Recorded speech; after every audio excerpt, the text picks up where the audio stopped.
Bom dia, espero que você tenha já tido uma boa manhã e que suas expectativas estejam elevadas para ouvir a palavra de Deus nessa nova oportunidade.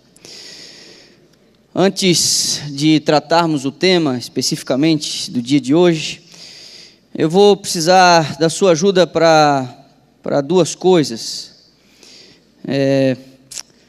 Hoje à noite, nós vamos tratar um tema com a turma da noite, muito delicado. E ontem eu os adverti apenas a virem aqui se eles estivessem dispostos a um diálogo numa relação diferente. Nas 3 noites dessa semana, eu disse que, como um convidado, um palestrante, numa reunião, usando a Bíblia como um roteiro, eu estava falando para estudantes. Mas hoje à noite eu disse que, como é uma escolha livre, eu sugeri que apenas viessem à igreja hoje à noite aqueles que quisessem ouvir um pastor na qualidade de indivíduos. Fiz um alerta na tentativa de que eles não se sintam traídos hoje à noite, porque será um recado bem específico e até certo ponto arriscado. Então, eu gostaria de pedir uma gentileza a você. Eu não sei quantos de vocês têm vindo à noite, ou quantos estão envolvidos numa outra atividade, mas eu gostaria que você orasse. Hoje é 9h05, eu tenho que acabar, começa 8h20. Então, nesse período de 8 até 9 horas, eu gostaria que você orasse e intercedesse. Não somente por mim, mas por estes que, ao virem hoje à noite, vão manifestar um desejo evidente, porque sabem que o teor da conversa, do diálogo, será bem diferente. Então, eu peço que você se una a nós na intercessão, para que Deus possa fazer uma obra aqui nessa noite. Segunda coisa, no início dessa semana, ou essa semana, nos propomos a tratar alguns assuntos relacionados ao cumprimento da promessa e o derramamento do Espírito Santo. A pergunta que nós nos propomos a responder, ou uma pergunta que nos desafia a ação, é se não hoje, quando, né? E nós entendemos que existem alguns elementos no nosso cotidiano, na nossa rotina, na nossa forma de agir, que têm impedido o Senhor de cumprir sua promessa. E vários dos temas aqui tratados tentaram nos levar a refletir um pouquinho de que algumas mudanças são necessárias para o Senhor poder conceder seu Espírito. Então, nessa madrugada agora, às 5 horas da manhã, na frente dos mastros, não aquela bandeira central na rotatória, mas dos mastros que fica aqui, bem em frente ao refeitório, nós vamos construir uma trincheira de fogo. E a sugestão é que você possa vir orar para a gente queimar aquilo que está impedindo. Alguns trarão objetos do seu guarda-roupa, e eu estou insistindo em dizer algumas coisas, porque pode ser que eu ajude você a refletir onde você deve buscar esses objetos. Pode ser no armário da cozinha, pode ser que você tenha que fazer um backup do seu computador, pode ser que você tenha que fazer uma mudança nas suas playlists, os seus dispositivos eletrônicos, naquilo que você ouve. E aí, nesse sentido, você não precisa queimar o dispositivo, apenas você formata ele e traz ele para sentir o bafo da fogueira. Só o bafinho assim. Mas pode ser que não seja um objeto, pode ser que seja você mesmo. Deixa eu terminar de falar.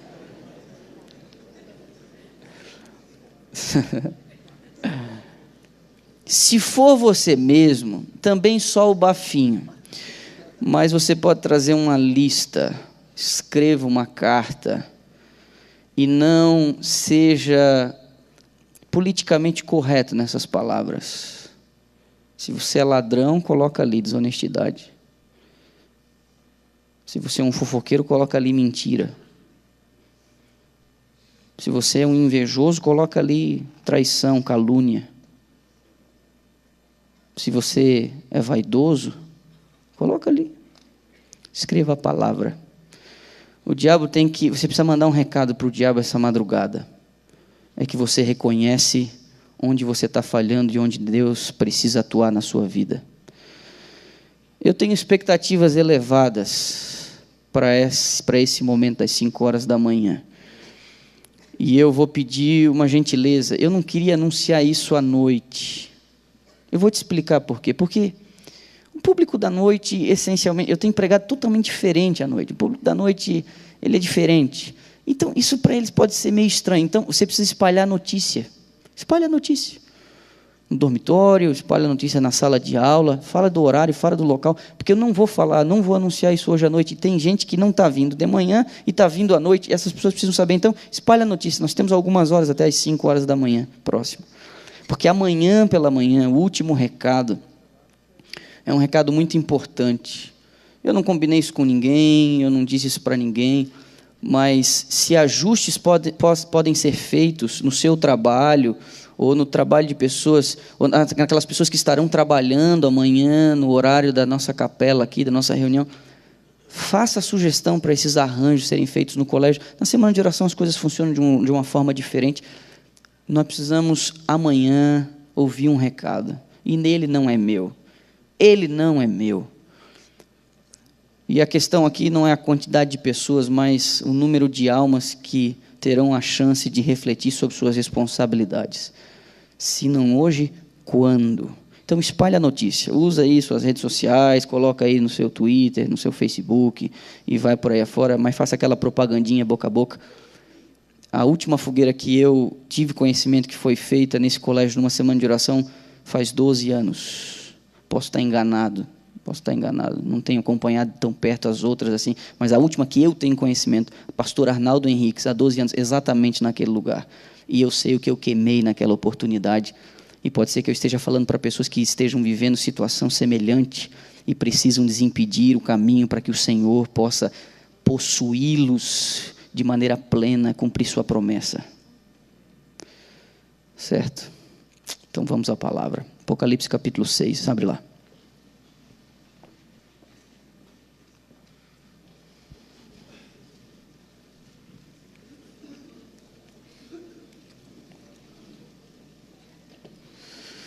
Apocalipse capítulo 6. Mantenha aberto aí, eu tenho um negócio para te contar antes. E vou tentar administrar aqui o tempo. No ano de 2002, eu saí daqui, como de costume, os estudantes do 3º ano de teologia, para fazer um estágio de evangelismo.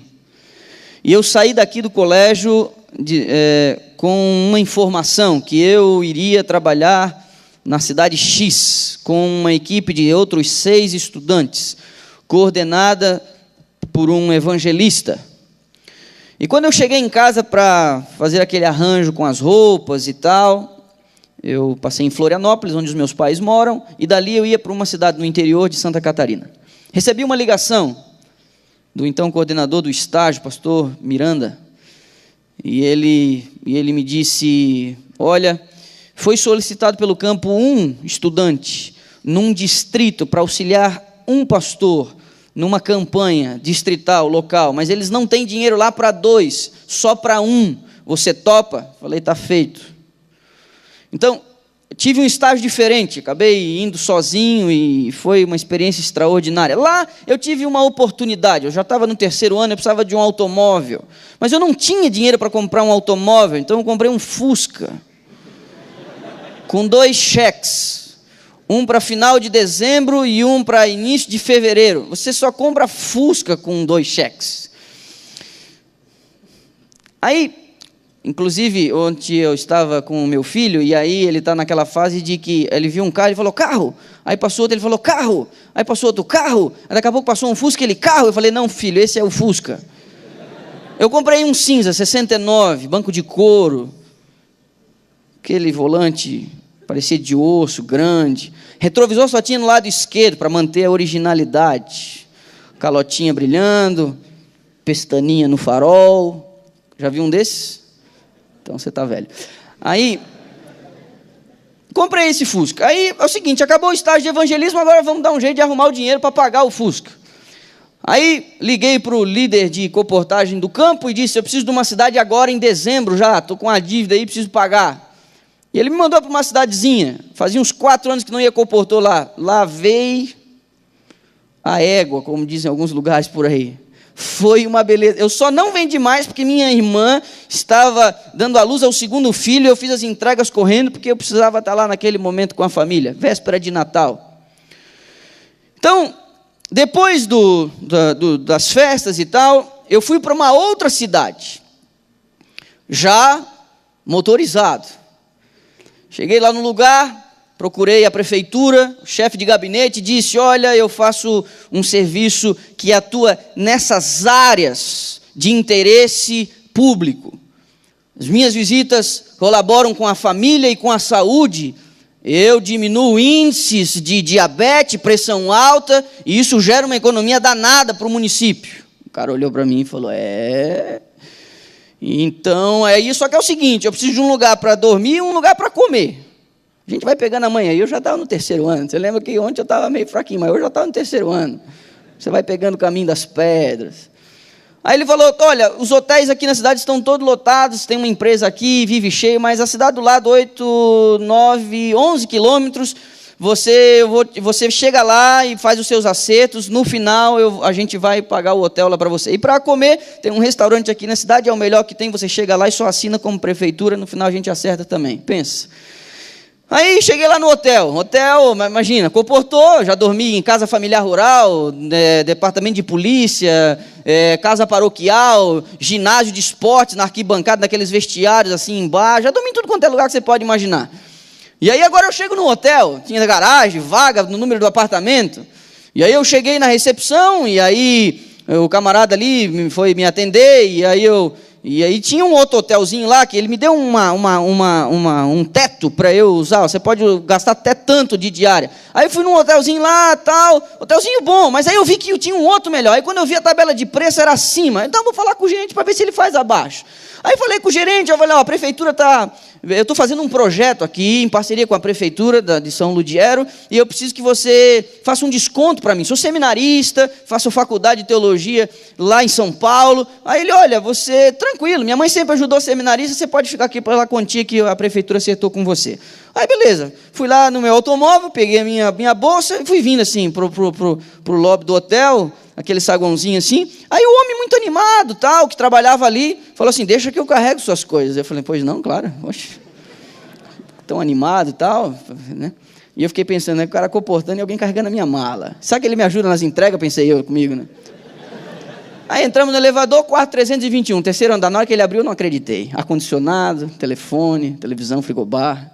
Tinha uma mulher que trocava os lençóis e as toalhas todos os dias. E eu estava comportando. Eu falei, não pode ser um negócio desse. Comecei a trabalhar. Pegava o meu carrinho e... certo?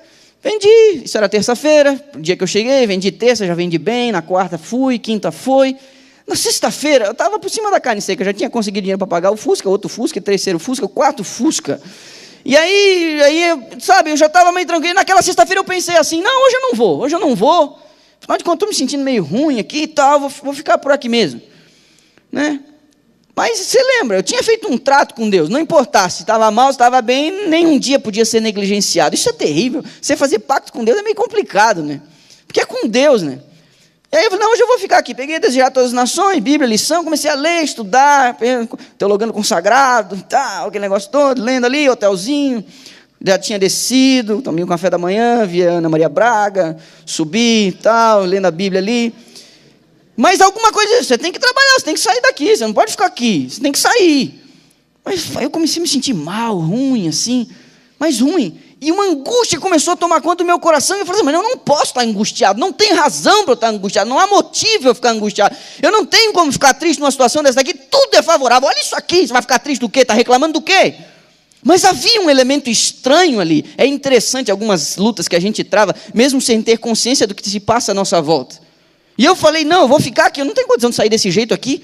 Olha, era uma angústia tão grande que eu estava com vontade de chorar e não sabia o motivo. Eu falei, mas não pode ser, é muito esquisitíssimo para uma pessoa só, né? Pensei comigo. Mas Falei, não, hoje eu vou ficar aqui, eu não vou sair não. Nesse estado não tem condição. Eu preciso pelo menos estar tranquilo para poder fazer o meu trabalho. Aí eu estava lendo a Bíblia. Me deparei com João, capítulo 12, verso 26, que dizia assim: agora minha alma está angustiada até a morte, e que direi eu? Pai, livra-me desta hora. Não, precisamente para essa hora eu vim. Falei, Manolo, eu não li nem o 27. Fechei a Bíblia, me ajoelhei e falei, Senhor, eu vou. Nesse estado aqui eu vou. E, Senhor, eu não estou pedindo para vender. Eu só preciso estar num estado em que eu possa fazer o teu trabalho, a tua obra. Eu já entendi, eu estou indo. Peguei meu carro e fui. Estacionei num lugarzinho qualquer lá. Tinha uma mulher lavando a calçada. Eu falei, escuta, é porque eu já estava 4 dias na cidade e eu havia percebido um fenômeno. Em determinados horários, muita gente de jaleco da mesma cor vindo assim para um lugar e depois indo para o outro lugar em determinado horário depois do almoço. Eu perguntei, que empresa é essa daqui? Que negócio é esse daqui? Não, aqui são 3 empresas, tem essa e essa, são 5 donos e tal. Mas e aqui quem está? Não, aqui é o fulano de tal. Aí entrei. Aí uma secretária, sul do país, aquelas mulheres desse tamanho alta, cabelo liso, olho azul, sabe, uniformizada, uma classe, uma coisa tremenda. Eu ali, né? Aí eu falei, eu preciso falar com fulano de tal. Ela assim, me dá 1 minuto. Aí ela foi na sala ali, falou com ele, diga. Aí eu percebi que o homem pegou e fez assim por trás da mulher para saber quem estava na recepção. No que ele fez assim, eu fiz assim também, né? Aí ele mandou eu entrar. Depois me falaram que era a maior mão fechada que tinha na cidade. O cara me comprou uma coleção, a maior de todas. Ele era sócio daquela unidade de 3, mas aquela ali só tinha uns 500 e poucos funcionários. As outras somavam quase 2.000 funcionários. E a cidade tinha 6.000 habitantes, você imagina, tudo girava em torno daquelas empresas. E aí eu falei, escuta, mas com quem que eu falo lá? Não, são uns 5 irmãos, eu só sou sócio dessa. Mas lá tem o fulano e tal. Eu só gravei um nome. Saí de lá, fui na recepção. E aquela sensação me acompanhando ainda, sabe? É uma coisa tremenda. Eu cheguei lá na recepção, aí lá era uma fortaleza, não tinha condição de entrar assim. Então tinha um guardinha lá. E ele era treinado para não deixar um tipo de pessoa como eu entrar numa empresa daquela. Então, o que é você ter que dizer um bocado de coisa, omitindo um outro bocado de coisa? Porque eu não tinha condição de entrar para vender. Então, eu falei tudo que eu podia e disse tudo que eu não podia. E não disse nada que eu não podia falar, para não impedir a minha entrada. Então, ele foi lá, pegou o RG, CPF, nome da minha mãe, prato predileto. Ele fez uma filtragem total ali, né? Tentando impedir, descobrir mais o que é, o que não é. Preciso falar com aquele homem lá, é aquele homem que eu preciso falar. Aí eu saí dali, depois de muito custo, uns quase 20 minutos... Aí fui até uma outra secretária, me fez um bocado de pergunta de novo e tal, e eu, não, é assim, é tal coisa, a prefeitura está comigo, e vai, e não sei o quê. Aí me mandou para outra, lá em cima, já era a terceira, aí já era imediata. Aí eu disse, eu preciso falar com fulano de tal, e aí, tá, mas o que é, como é que é? Daí ela ligou, ela me acompanha, aí lá fui eu, a mulher na frente, aí era um labirinto, assim, um negócio assim e tal, aí passei, um escritório tudo de vidro, um negócio bonito, eu entrando ali, bonezinho, bermuda, camiseta, e entrando, e as pessoas me olhando assim, não é o tipo de pessoa que entra assim no escritório daquele, né, imagina. Até daqui a pouco ela entra e abre a sala, eu dou de cara com um alemão desse tamanho, grande. Também estava de boné, cabelo meio desgrenhado embaixo, camisa quadriculada, calça jeans, um tênisão. Eu olhei para ele, pensei comigo, duvido que esse homem é dono disso aqui, me mandaram para algum funcionáriozinho de baixo escalão. Aí depois ele me contou, eu disse que olhou para mim de cima e embaixo e falou assim, duvido que isso aí é seminarista. Isso ele me contou depois. Aí fui lá, sentei com ele e falei, olha, tirei meu relógio, botei em cima da mesa e falei, 8 minutos, se você não me interromper, eu vou sair sem que você note. Teu tempo é raro e o meu também. Então, comecei a falar. E tal. Comecei a disparar, porque esses homens importantes, seguir, não enrola com eles não, você tem que... Aí eu... Aí ele, não, mas peraí, quantos anos você tem? Não, eu falei, 19. De onde é que você é? De Floripa. Não, mas... Eu falei, não me interrompa aqui, o meu tempo aqui, está passando tempo, 8 minutos. Ele assim, fica tranquilo, quem manda aqui sou eu, fala à vontade. Você não pode falar isso para um comportor, fala à vontade. Cheguei a me ajeitar na cadeira, botei os ombros para trás, larguei o prospecto, falei, agora você vai ver. Aí comecei, vai e tal, e daqui para lá, e daqui para lá. Ele só fazia assim, ó, fazia a mão.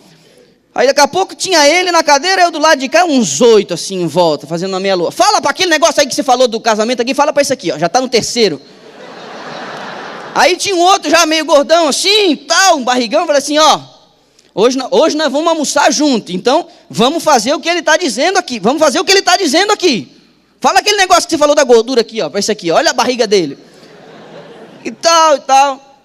Quando eu já tinha passado uns 50 minutos, ele falou assim, chega, agora vamos almoçar. Você vai almoçar comigo, à tarde a gente continua aqui. Aí eu fui botando as minhas coisas dentro da mochila, deixa a mochila aí, depois a gente volta, agora você vai sair para almoçar comigo. Aí ele passou a mão assim em volta do meu ombro e saímos dois assim, da sala dele. Aí, só que nós não saímos por aqueles labirintos, não. A gente saiu num acesso restrito, que era dele. Aí saímos, descemos na garagem. Você não tem noção que estava estacionado lá. Lá sim tinha uns automóveis. O meu filho, que não sabe falar ainda, sabe? Ele não sabe dar os graus, ele ia olhar aqueles negócios e ia dizer, carrão, pai, carrão. Entramos numa BMW, uma caminhonete grande, bonita e tal, com a gente e outros 3 funcionários dele. Aí ele falou assim, aí eu fui já no banco de trás, né? Ele falou, não, você vai na frente comigo. Eu falei, não, de jeito nenhum, você vai na frente comigo. Aí, okay, já que insistiu, entrei na caminhonete, sentei no carona, os outros 3 atrás, dá-lhe risada daqui, risada de lá. O homem sai da garagem, na hora que ele para na guarita para falar um negócio pro guardinha. O guardinha, que tentou impedir eu entrar, daqui a pouco olha lá para dentro, lá, eu estou lá dentro no carona, né? Aí eu não me aguentei. Me inclinei na frente do motorista, olhei para ele e fiz assim, ó. Com um sorrisinho danado. Saímos para almoçar. Chegamos num restaurantezão lá, ele sentou numa cabeceira da mesa, eu sentei na outra. Um monte de gente importante da cidade, e ele fala para eles aquilo ali, fala para eles aquilo lá, e aquele outro negócio que você me disse. E foi, e tal. E eu comigo aqui, ele nem sabe que é venda ainda, meu pai amado. Aí voltamos, saímos dali do almoço. Aí antes de entrar na empresa, ele falou assim comigo, olha, eu quero te dizer um negócio. Você não está mudando meu dia. Tenho a impressão que você está prestes a mudar a minha vida. Era um menino de 19 anos, solteiro, sem nada, com um Fusca. Aí fui lá pegar as minhas coisas na sala dele, ele falou, você vai fazer o que final de semana?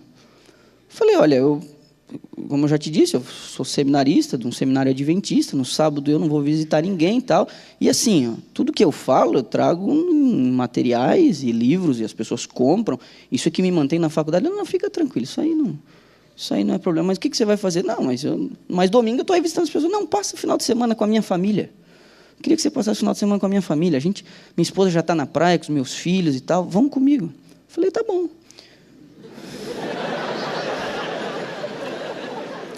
Onde é que você está dormindo? Eu falei, eu estou num hotel aqui, na cidade vizinha. Qual hotel? Hotel tal. Não, eu conheço. Então, umas 4 horas eu passo lá para te pegar. Fiz a minha mochilinha, daqui a pouco toco o telefone no quarto, porque meu quarto tinha telefone. E aí, ó, tem alguém chamando você na recepção. Eu falei, ó, já estou descendo. Aí desci.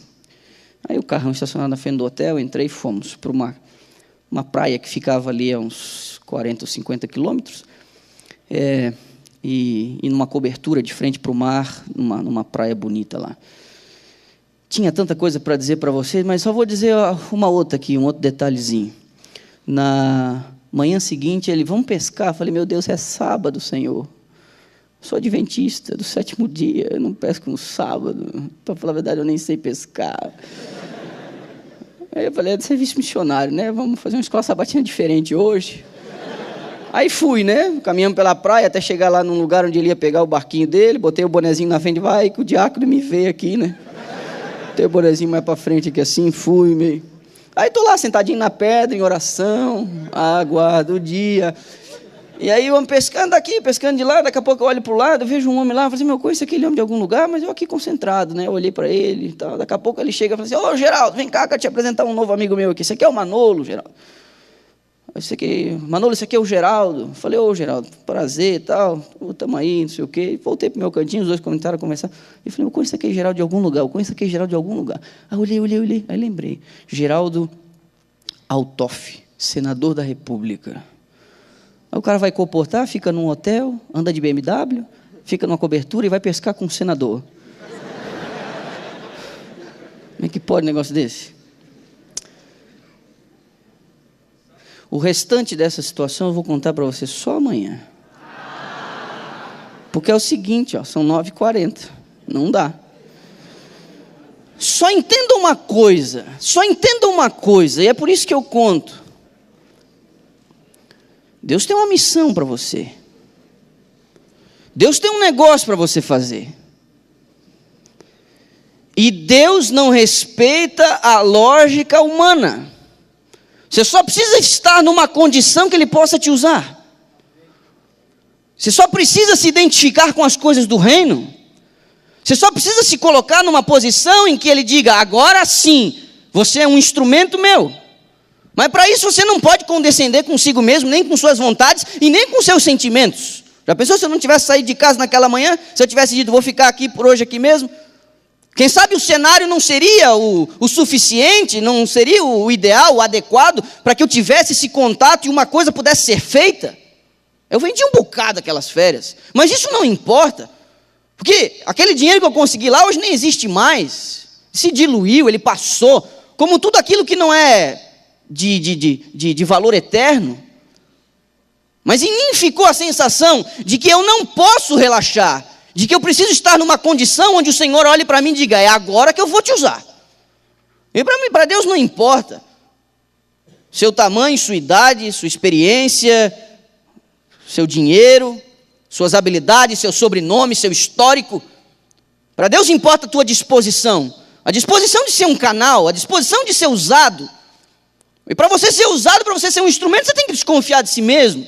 Você não pode estar cheio de si.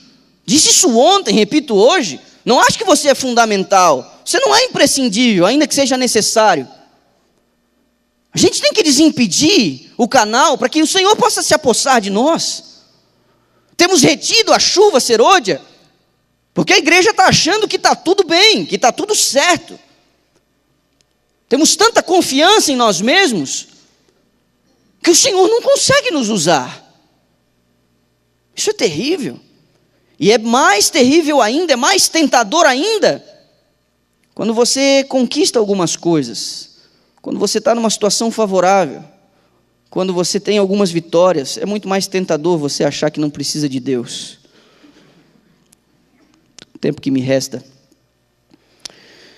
Verso 15: os reis da terra, os grandes, os comandantes, os ricos, os poderosos, e todo escravo e todo livre se esconderam nas cavernas e nos penhascos dos montes, e disseram aos montes e aos rochedos: caí sobre nós e escondei-nos da face daquele que se assenta no trono e da ira do Cordeiro, porque chegou o grande dia da ira deles, e quem é que pode suster-se? Você sabe, isso aqui é o 6º selo. A descrição é tremenda, porque uma pergunta é feita. Um quadro inusitado é pintado, porque o Cordeiro tem ira, e nós não associamos a imagem do Cordeiro com alguém que tem ira. A imagem do Cordeiro é uma imagem doce, tranquila, passiva até certo ponto. Mas agora João tem uma visão de que aquele Cordeiro que traz a salvação também cobra justiça, e ele vem na autoridade de seu Pai. Ambos vêm sentados num trono.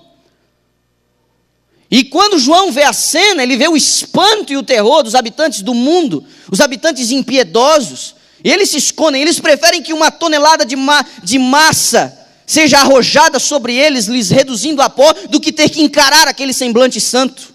É terrível. Então uma pergunta é feita: quem é que vai aguentar? Quem que vai aguentar o tranco? A resposta vem logo na sequência, no capítulo 7. Depois disso vi 4 anjos em pé nos 4 cantos da terra, conservando seguros os 4 ventos da terra, para que nenhum vento soprasse sobre a terra, nem sobre o mar, nem sobre árvore alguma.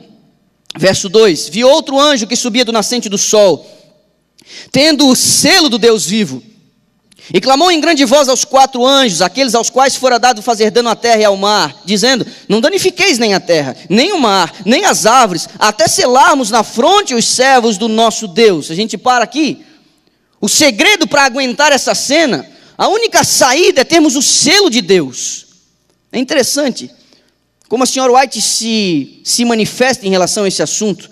Existe um paradigma, não está de todo errado, mas alguns de nós sustentamos que o selo de Deus é o sábado. O Sr. White afirma isso no Grande Conflito, porém em outras declarações ela diz que o sábado é o sinal que contém o selo. O sábado é o selo, mas não em si mesmo. Pois bem, olha a declaração que ela faz. Somente os que receberem o selo do Deus vivo terão o passaporte que lhes permite entrar na cidade santa pelas portas. Há muitos, porém, que assumem responsabilidades em conexão com a obra de Deus, mas não são crentes sinceros. Enquanto permanecem assim, não poderão receber o selo de Deus. Isso me assusta. Ela está falando de gente que trabalha para o Senhor, gente que está envolvida com a obra do Senhor, gente que está envolvida com os negócios do Senhor, mas não são crentes sinceros.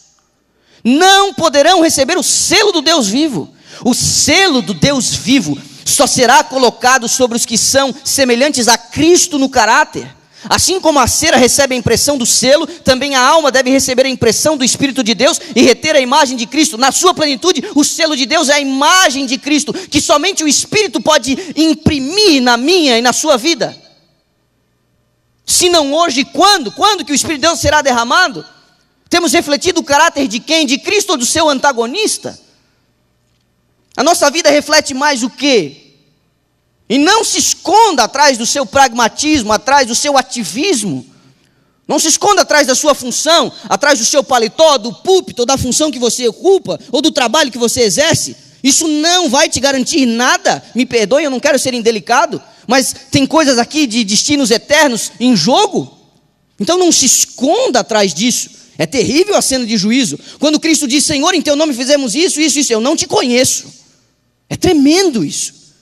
Mesmo um ministério efetivo e poderoso pode esconder uma vida não santificada. E aí eu coloco o efetivo e o poderoso entre aspas, porque o contexto ali é de milagres, é de expulsar demônios. Não te conheço.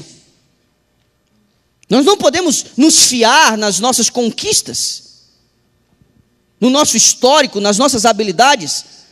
Ninguém vai aguentar o tranco, ninguém vai aguentar o tranco se não for selado pelo Espírito de Deus. Ninguém. No mesmo livro, Primeiros Escritos, ela diz assim: foi-me mostrada uma multidão que uivava em agonia. Em suas vestes estava escrito em grandes letras: pesado foste na balança e foste achado em falta. Perguntei quem era aquela multidão. O anjo me disse: estes são os que já aguardaram o sábado e o abandonaram. Ouvi-os clamar com grande voz: acreditamos em tua vinda, ensinamos com ardor. Enquanto falavam, seus olhares caíam sobre suas vestes, viam a escrita, então choravam em alta voz. Vi que eles haviam bebido de águas profundas, enlameado o resto com os pés, pisando o sábado a pés, e por isso foram pesados na balança e achados em falta, trocando por arroz e feijão. É o pessoal que vai ser sacudido, é o pessoal que vai se mostrar palha, metal vil, sem valor. É um pessoal que sustentou a obra durante muito tempo, que esteve envolvido com ela, mas quando a coisa apertar, simultaneamente, enquanto uns recebem o Espírito, outros saem da igreja, virando seus inimigos, abandonando a fé que um dia ostentaram. Isso para mim é tremendo. Porque matematicamente falando, hoje eu devo estar falando para trigo e joio, reunidos num mesmo lugar. E a pergunta que deve ser feita não é quem é joio, mas se eu sou joio. E eu vou dizer uma coisa, não pertence a ninguém dizer quem é quem. Isso é uma obra do próprio Deus, é Ele que manipula aquela peneira. É Ele que sopra o vento para que somente o grão fique. Eu fico me perguntando: Senhor, até quando? Até quando? Sacudidura e chuva serôdia são simultâneas. Por isso muitos estranharão quando o Espírito de Deus cair sobre homens santos, os acusando de fanatismo, de extremismo. Por isso alguns não reconhecerão. Isso não te assusta? Isso faz as minhas pernas tremerem. Mas, observe no verso 4 do mesmo capítulo 7. Então ouvi o número dos que foram selados, que era 144.000, de todas as tribos dos filhos de Israel. E aí você tem uma descrição: 12.000 de tal tribo, 12.000 de tal tribo. Vire a página 2 vezes e chegue a Apocalipse capítulo 14. Esse grupo também é descrito no prólogo das 3 mensagens angélicas, porque estão diretamente associados a essa missão.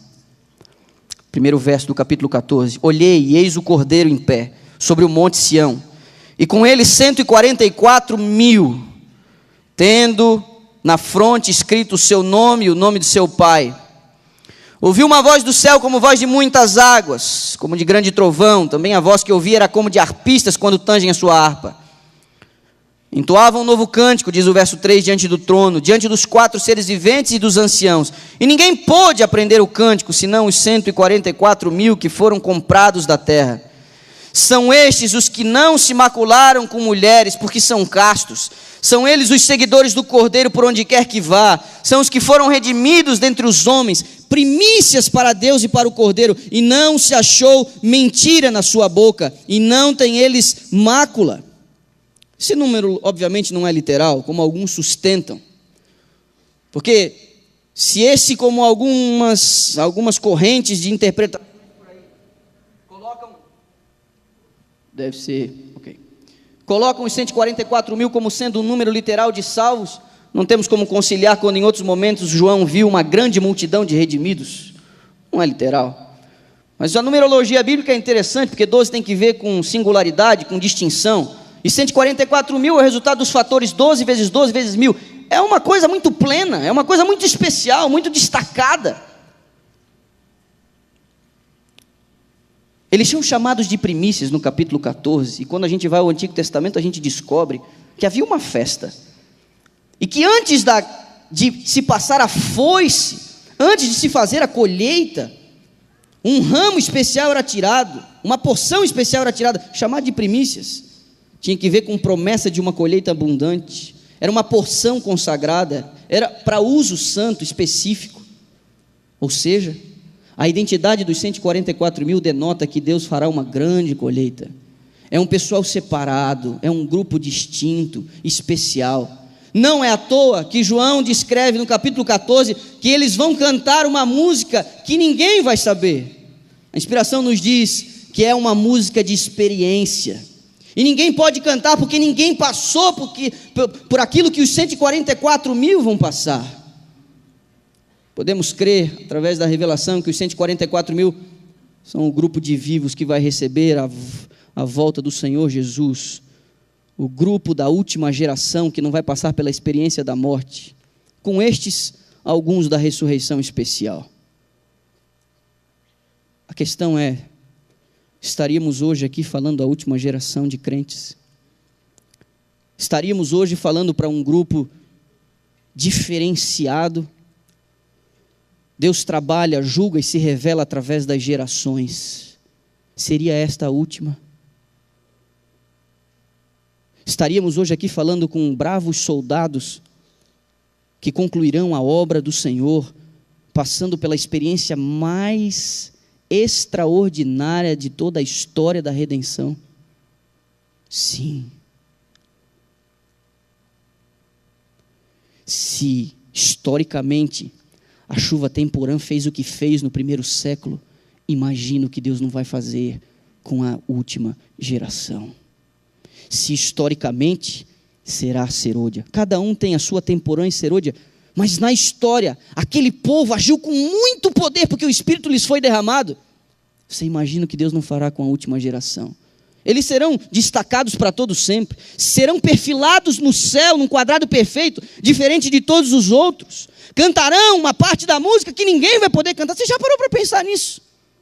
Você já parou para pensar quando todos os salvos de todas as eras, reunidos no lar celestial, entoarem o cântico? E vai chegar uma hora que somente um grupo vai poder cantar e o resto só vai ouvir. Você já parou para pensar que é uma mensagem musical eterna?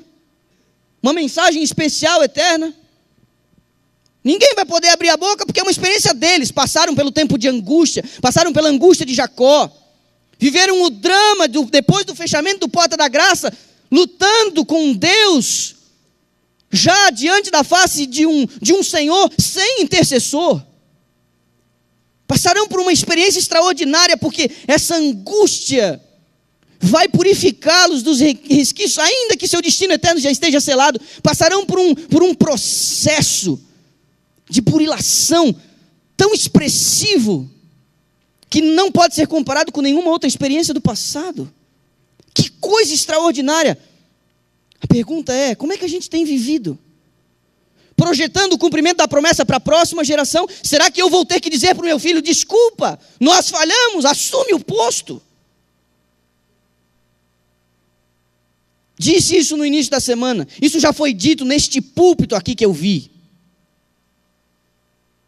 Projete a volta de Cristo para daqui a 100 anos e você vai viver como se ele voltasse daqui a 100 anos. Se você o vê daqui a 10 anos voltando, você vai viver como se ele voltasse daqui a 10 anos. E Deus não marcou data porque deveríamos viver na iminência constante do retorno de Cristo. Estamos nos portando como uma última geração, como uma raça eleita especial. Repare o drama. Uma última descrição. Na iminência do fechamento da porta da graça, acontece um negócio lá no santuário celestial.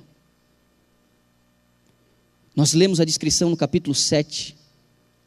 Quem vai aguentar? Quem tem o selo. E aí os anjos estão para soltar os ventos. Aí vem um outro anjo e diz assim, pera, segura. Eles não foram selados ainda. Essa é a descrição bíblica. Você quer ver em que termos a senhora White descreve essa cena? É espetacular.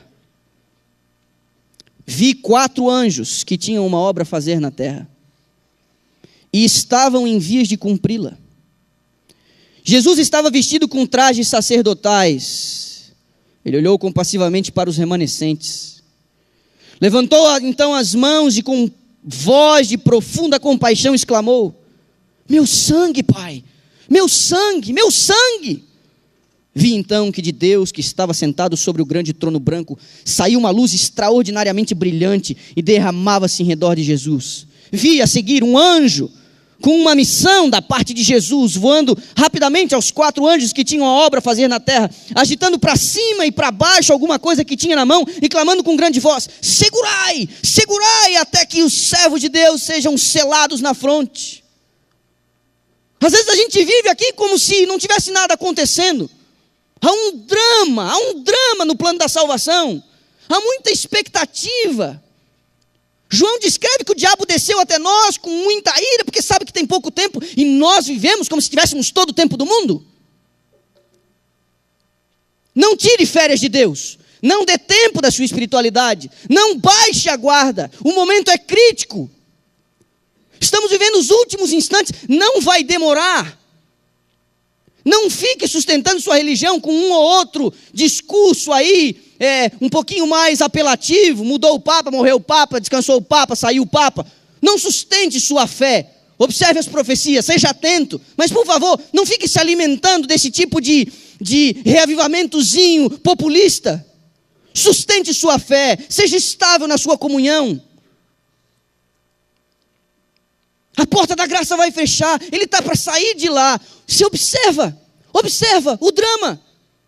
É como se o tempo estivesse acabando, é como se no relógio de Deus estivesse dando a hora, e os anjos vão soltando, aí Jesus olha e vê, não está pronta a minha obra ainda, eu não concluí a minha tarefa ainda. Aí ele olha para o Pai, e o seu argumento é manchado de sangue, o seu apelo é baseado em seu sacrifício. Ele levanta as mãos e diz: meu sangue, Pai, meu sangue, meu sangue. Tudo isso está acontecendo e a gente tem anseio por tua própria salvação, tem anseio por tua alma. Entenda que o momento é crítico, difícil. Aí vem um anjo e diz: segura.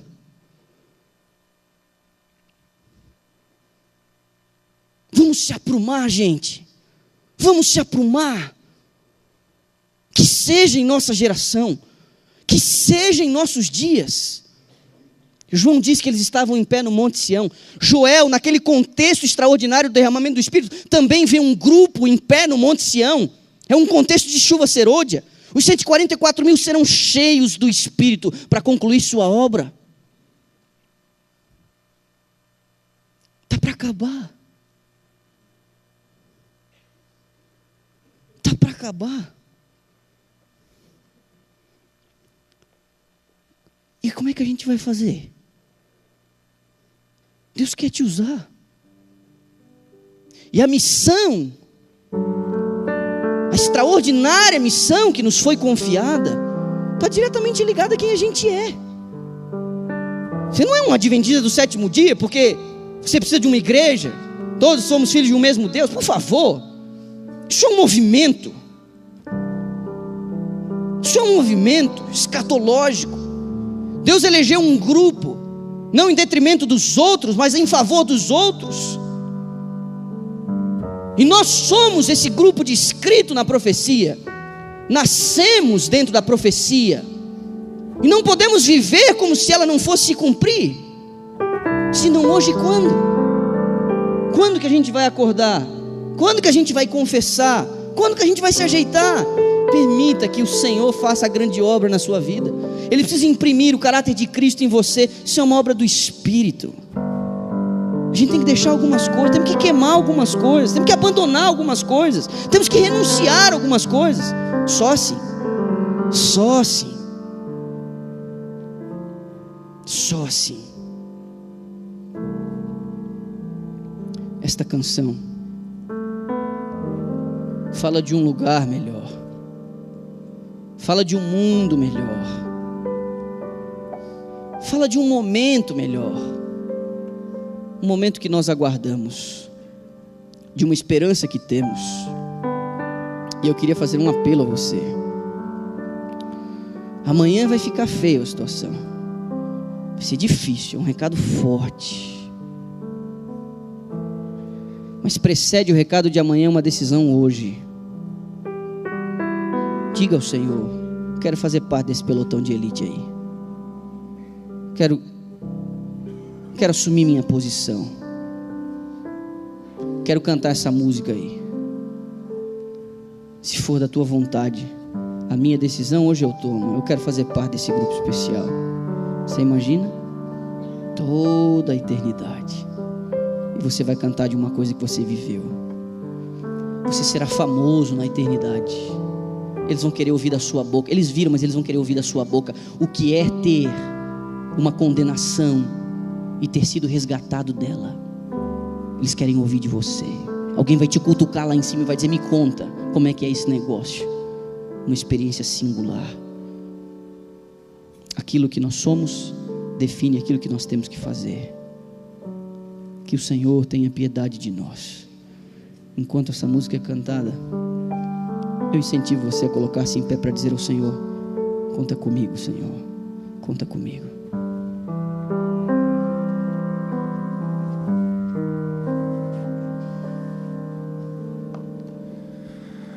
Um dia quero ver uma flor desabrochar.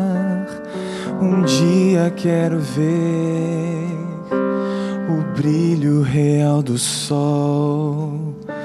Um dia quero ver a vida lá no lar. Um dia quero ver meu Cristo retornar. Sei que eu verei a nova terra e o rio de cristal. Sei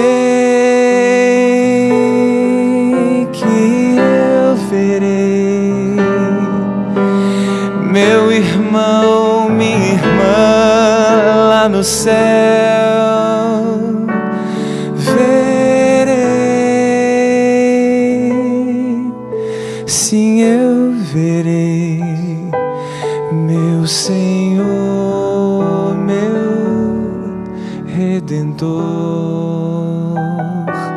meu Senhor, meu Redentor.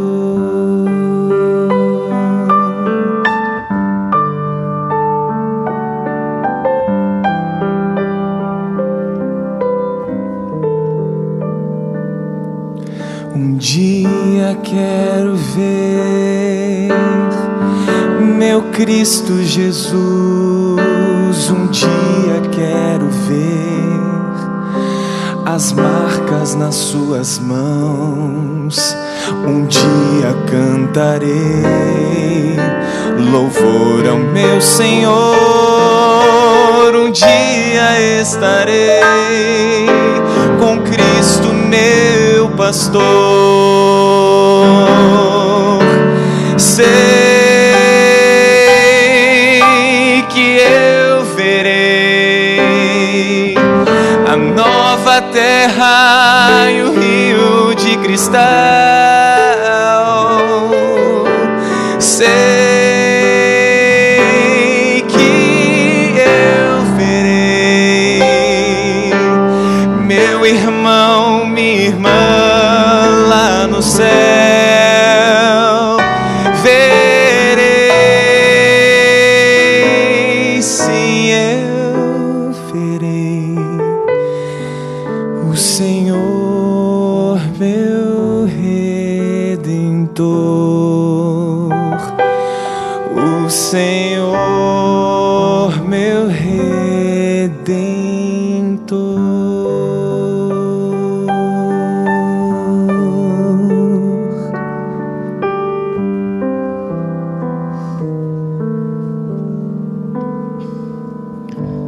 Nosso Deus e Pai, o Senhor que lê os corações entende o impulso que nos moveu agora. É o Senhor quem tem nos atraído, é o Senhor quem tem chamado nossa atenção, é o Senhor quem tem apelado conosco, tentando desenvolver em nós o que temos de melhor. Quem sabe os registros celestiais mostrem uma vida meio torta, que não tem honrado o Senhor, que tem se escondido atrás de uma capa de santidade, de piedade, mas que no fundo revela um caráter que não revela Jesus. Por isso clamamos por Tua misericórdia e Teu perdão. Por isso te pedimos, Senhor, nos ajuda. Não é apenas uma melhoria que queremos, porque ela não seria suficiente. É uma transformação de todo o ser. Compra para o Senhor os que te são caros e justos e usa-os com tua intensidade. Existem homens e mulheres que clamam pelo cumprimento de tuas promessas. Nós não sabemos quem são, mas são aqueles joelhos que não se dobram ante as propostas do mundo. São pessoas de fé genuína e pura que têm clamado pela precipitação do Espírito. Por favor, Senhor, ouve a oração dos teus servos e cumpre a tua promessa em nossos dias. Não temos como impelir o Senhor a fazer aquilo que não está nos teus planos, mas é evidente para nós que tu tens ansiedade em poder usar tua igreja. Então, Senhor, que seja em nossos dias, que não haja impedimento de nossa parte. Ouve a nossa oração. Nós te pedimos em nome de Jesus. Amém.